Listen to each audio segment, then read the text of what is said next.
Dubai. ऊंची ऊंची buildings, महंगी गाड़ियां, 7 स्टार्स होटल्स और बहुत सारा पैसा।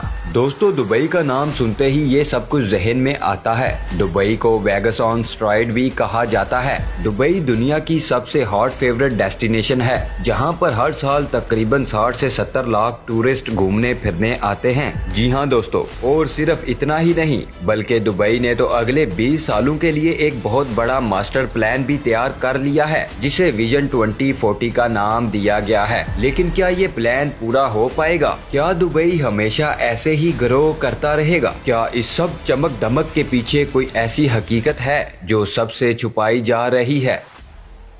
क्या वाकई दुबई इतना अमीर है? क्या ये हमेशा ऐसा ही रहेगा? आइए दोस्तों, जानते हैं आज डेली कवर की इस वीडियो में कि आखिर क्या है दुबई का फ्यूचर। दुबई मिडिल ईस्ट में मौजूद बाकी सारे कंट्रीज से बहुत डिफरेंट है। दुबई की ऑफिशियल वेबसाइट के मुताबिक दुबई के जीडीपी का सिर्फ 1% ऑयल से आता है, जबकि बाकी 95% टूरिज्म, सी ट्रेड और फाइनेंस से आता है। लेकिन दोस्तों, क्या वाकई ऐसा ही है? क्या दुबई ऑयल पर डिपेंडेंट नहीं है और दुबई की इस सारी तरक्की और डेवलपमेंट के पीछे ऑयल का कोई हाथ नहीं? मेरे मुताबिक दुबई का ये क्लेम थोड़ा सा मिसलीडिंग है। कैसे? आइए चलते हैं 200 साल पहले,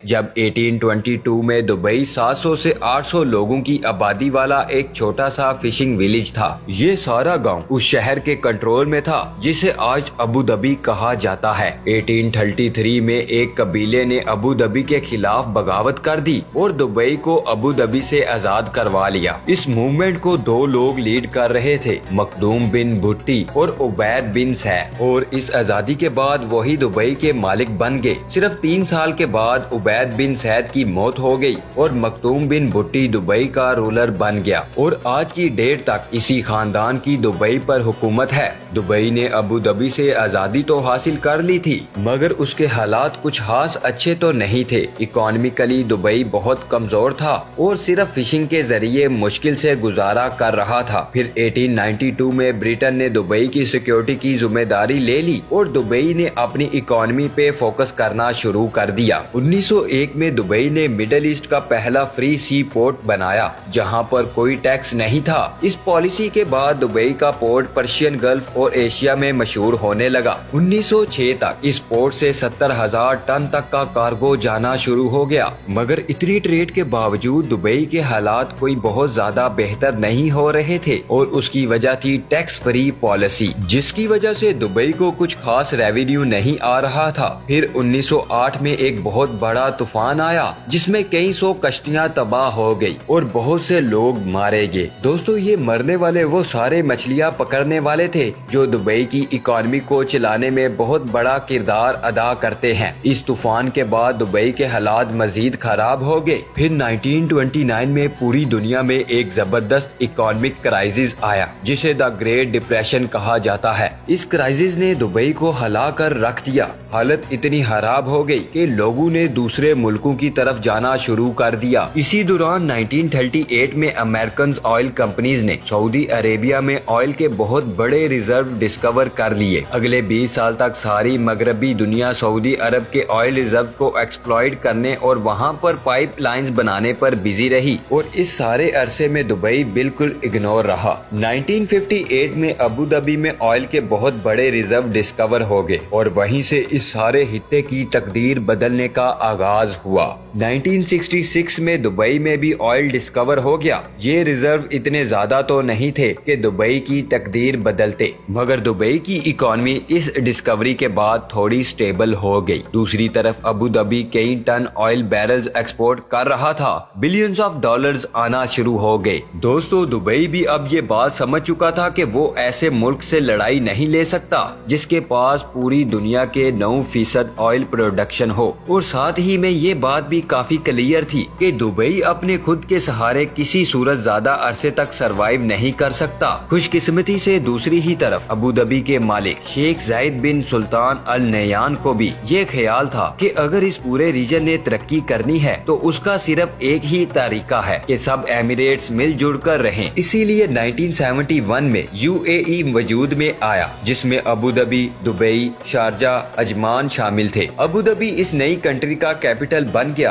और शेख जायद बिन सुल्तान अल नहयान यूएई का पहला प्रेसिडेंट बन गया। और ये था दोस्तों दुबई का टर्निंग पॉइंट। ये सारा जबरदस्त इंफ्रास्ट्रक्चर, ये एयरपोर्ट्स, ये एमिरेट्स एयरलाइन, ये बड़ी बड़ी बिल्डिंग्स, इन सब इंफ्रास्ट्रक्चर को बनाने के पीछे अबू धाबी की फंडिंग थी। 1990 के बाद दुबई अपने इसी इंफ्रास्ट्रक्चर की वजह से मशहूर होना शुरू हो गया। सारी दुनिया से लोग दुबई आना शुरू हो गए। मल्टीनेशनल अपने ऑफिस दुबई में खोलने लगी और दुबई का पोर्ट एशिया, यूरोप और पर्शियन गल्फ को मिलाने वाला एक ब्रिज बन गया। इसीलिए दोस्तों दुबई ये क्लेम करता है कि ऑयल पे उसकी डिपेंडेंसी 1% से भी कम है। लेकिन जब भी दुबई किसी मुश्किल में पड़ता है तो गेस करें कि उसे बचाने कौन आता है? जी हाँ दोस्तों, तेल से मालामाल अबू धाबी। इसकी सबसे बड़ी एग्जांपल है 2008 में फाइनेंशियल क्राइसिस, जब पूरी दुनिया की इकोनॉमी हिलकर रह गई थी। दुबई का हाल ये था कि लोग अपनी गाड़ियाँ एयरपोर्ट पर छोड़कर भाग गए थे। दुबई पूरी तरह तबाह हो गया था और तभी अबू धाबी ने एंट्री की और $10 बिलियन का लोन देकर दुबई को बेल आउट किया। दोस्तों इसके बदले में दुबई ने इस मशहूर ऊंची बिल्डिंग का नाम बुर्ज दुबई से तब्दील करके अबू धाबी के रूलर के नाम पर बुर्ज खलीफा रख दिया। अगर 2008 में अबू धाबी ना होता तो दुबई फॉर श्योर डिफॉल्ट कर जाता। तो ये तो हो गया पॉइंट 1 कि दुबई का ये क्लेम कि उसकी इकोनॉमी ऑयल पर नहीं चलती, ये बिल्कुल गलत है दोस्तों, क्योंकि दुबई की आधी से ज्यादा इकोनॉमी अबू धाबी पर डिपेंड है और अबू धाबी का 85% रेवेन्यू तेल से आता है। दूसरा पॉइंट है दुबई की रियल एस्टेट मार्केट, जहां से दुबई अपना काफी रेवेन्यू जनरेट करता है। 2014 के बाद से दुबई में प्रॉपर्टी प्राइसेस मुसलसल तौर पर गिर रही हैं। 2021 तक ये प्राइसेस इतनी गिर चुकी थी कि अगर आप 2010 में खरीदी गई अपनी कोई भी प्रॉपर्टी 2021 में बेचते तो आपको कम से कम 50% लॉस होता। जी हाँ दोस्तों, पूरी दुनिया में रियल एस्टेट एप्रिशिएट करती है, मतलब वैल्यू बढ़ती रहती है, लेकिन दुबई में पिछले 8 सालों में बिल्कुल उल्टा हुआ है। अब एक तरफ तो दुबई में आपको हर तरफ कंस्ट्रक्शन होती नजर आएगी, मगर दूसरी ही तरफ आपको खाली बिल्डिंग्स, अपार्टमेंट्स और ऑफिसेज भी नजर आएंगे और उसकी वजह है ओवर सप्लाई। असल में दुबई का मोटो है build and they will come, मतलब बिल्डिंग्स, अपार्टमेंट्स वगैरह बनाओ, बाहर से लोग खुद ही आकर उन्हें आबाद करेंगे। मगर बदकिस्मती से पिछले कुछ सालों में प्रॉपर्टी की सप्लाई डिमांड से बहुत ज्यादा रही है और इसी ओवर सप्लाई की वजह से प्रॉपर्टी प्राइसेस मुसलसल गिर रही हैं। इसकी एक और बड़ी एग्जांपल है मैदान 1, जो दुबई की हिस्ट्री का सबसे बड़ा प्रोजेक्ट था। इस प्रोजेक्ट के ऊपर 2015 में काम शुरू हुआ, मगर आज 8 साल गुजरने के बाद बिलियंस ऑफ डॉलर जाया करने के बाद इस प्रोजेक्ट को खत्म कर दिया गया है। इस प्रोजेक्ट को बनाने वाला ग्रुप बैंकक्रप्ट हो चुका है और हर तरफ ऐसी खाली बिल्डिंग्स हैं जिन पर करोड़ों दिरहम लग चुके हैं। यहाँ पर एक और इंटरेस्टिंग चीज ये हुई कि 2022 में रशिया यूक्रेन वॉर के बाद दुबई की रियल एस्टेट मार्केट को एक मच नीडेड बूस्ट मिला। बेसिकली काफी रशियन एंड यूक्रेनियन बिजनेसमैन जिनकी प्रॉपर्टीज यूरोप में फ्रीज हुई हैं, वो अब दुबई में इन्वेस्ट कर रहे हैं और एज अ रिजल्ट दुबई की प्रॉपर्टी मार्केट पिछले कुछ महीनों में काफी ऊपर गई है। लेकिन ये ट्रेंड जाहिर है टेम्परेरी है, क्योंकि जंग के बाद ये सारे इन्वेस्टर अपना पैसा दुबई से निकाल लेंगे। यहीं पर एक और इम्पोर्टेंट पॉइंट ये है कि FTF ने दुबई को मनी लॉन्ड्रिंग के खिलाफ एक्शन न लेने पर ग्रे लिस्ट में भी शामिल कर लिया है और आने वाले दिनों में दुबई की रियल एस्टेट मार्केट इस फैसले से काफी अफेक्ट हो सकती है। तीसरा बहुत ही इम्पोर्टेंट फैक्टर है दुबई एक्सपो। दोस्तों कोविड की वजह से 2020 के बजाय ये एक्सपो 2021 में हुआ और इसे सारे एक्सपर्ट अब बिलियंस डॉलर फेलियर कह रहे हैं। पिछले कोई 9 सालों से दुबई इस एक्सपो की तैयारी कर रहा था।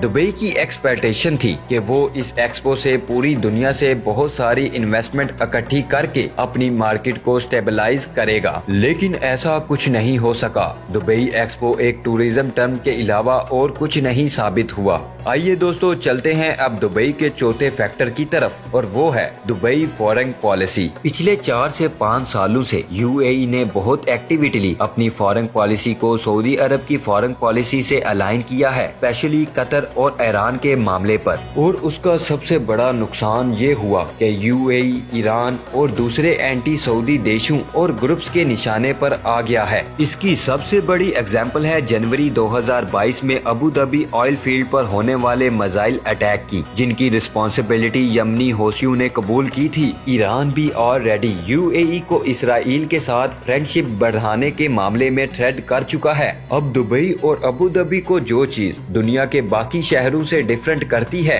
वो है जबरदस्त लॉ एंड ऑर्डर और सिक्योरिटी सिचुएशन। इसीलिए बड़ी बड़ी कंपनीज अपने हेड ऑफिसेज दुबई में खोलती है। लेकिन इस थ्रेड के बाद अगर खुदा न खास्ता दुबई पर एक भी मिसाइल अटैक हो गया तो सारे इन्वेस्टर और बिजनेसमैन का कॉन्फिडेंस जीरो हो जाएगा और इससे भी बड़ा इम्पैक्ट आएगा दुबई के टूरिज्म पर। 5वां फैक्टर है सोर्स ऑफ रेवेन्यू। दोस्तों दुबई दुनिया के उन चंद कंट्रीज में से है जहां पर 0% इनकम टैक्स है। मतलब आप जो कुछ भी कमाओ आपको गवर्नमेंट को कोई टैक्स नहीं देना पड़ता। दुनिया की सारी टॉप इकोनॉमी और अमीर तरीन कंट्रीज में भी इनकम टैक्स होता है और इसी टैक्स के पैसों से गवर्नमेंट वेलफेयर और इंफ्रास्ट्रक्चर पर पैसा खर्च करता है। इनकम टैक्स ना होना जहां बाहर के लोगों के लिए बहुत बड़ी अट्रैक्शन है, वहीं दुबई के लिए एक बहुत बड़ी प्रॉब्लम भी है कि आखिर कब तक वो इस पॉलिसी को लेकर चलता है, क्योंकि दुबई को हर हाल में टूरिज्म के अलावा भी कोई सोर्स ऑफ इनकम चाहिए। कुछ महीनों पहले ऐसे रूमर्स आए थे कि 2023 में दुबई इनकम टैक्स इंट्रोड्यूस कर रहा है, मगर अभी तक कुछ भी फाइनलाइज नहीं हुआ।